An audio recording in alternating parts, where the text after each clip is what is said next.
As an Adobe education leader, I get to spend a week, or pre-COVID, spend a week at Adobe's headquarters, and one of those days we get to meet with the leaders of the Photoshop team, the Illustrator team, the different people who organize, direct, are in charge of these different teams that build the apps that creative people around the world use.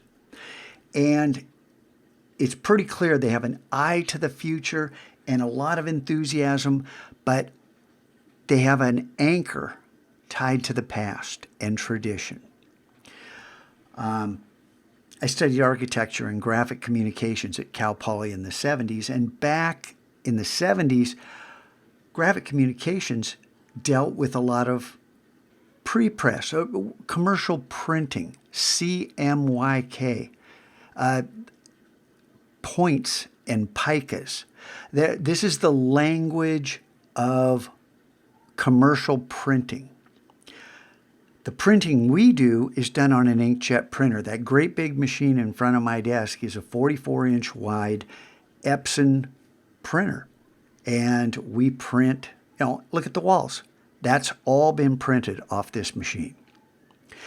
This machine uses CMYK ink, but it uses RGB profile.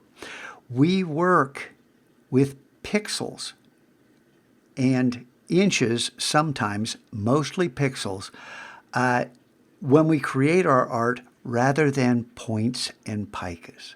So whether or not that makes sense, we're going to sever the ties with tradition and work towards the future. I want you to understand, if you want a career as a graphic designer, you're going to have to know a little bit about commercial printing, and we'll talk about that. But for the rest of you, there's no need for you to learn that stuff because it's not relevant to your lives. Now, cutting back over to Illustrator, let's bring up the preference panel without, I'm in ScreenFlow, without going up to the menu. Gee, I wonder what the shortcut is. And if we could practice that a few times. And if I hit escape, it closes. Command K, it opens. Escape, it closes. Command K. Practice this. The first thing we want to change is units. Right here, units. Click right here on units. And we're going to change general, stroke, and type to pixels. Anything that was written as points, and you can see there's all kinds of choices here. Pixels.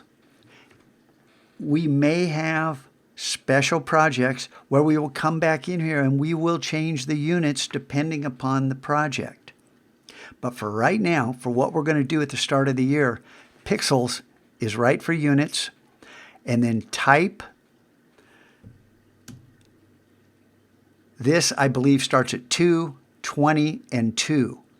Type 0.5 and hit tab. You move to the next field. Type a 5 and then 0.5. Okay, what's this? Size, leading, tracking, baseline shift. These are increments that using the keyboard we're going to be able to nudge our type in order to make things look good. Now, these are the only two preferences we're going to change right now, but it's very important that your units are pixels, your type are these figures here. I'm not going to repeat it again. Yeah, there's lots of other stuff we could change. This time, we're not hitting cancel, we're not hitting escape, we're hitting OK. We have new preferences. And what good are those preferences for? I come back here and say, all of these, you'll see me wearing these shirts all year long. I have over 20 custom shirts that I made last year. I've got at least 10 new designs ready for print, well, almost ready for printing. But all of this type is not kerned perfectly, but it's kerned very well. There's always room for improvement. And I'm not perfect. Yeah, if I remade these, I'd be able to find little places I could fix things. And when I show you the kerning issue in the I Am Valhalla shirt that you were given, you're not going to believe it. But don't be embarrassed by it. Enjoy the shirt, but use it as a mnemonic device to remind you of the importance of kerning. And kerning is the space between individual letters. Tracking is the space between all the letters. I kind of spaced these out to make a statement. We're going to learn a lot more about that, but because we changed the increments, we have much finer control over our keyboard-driven kerning and tracking, which lets us move live with the type and work like a pro.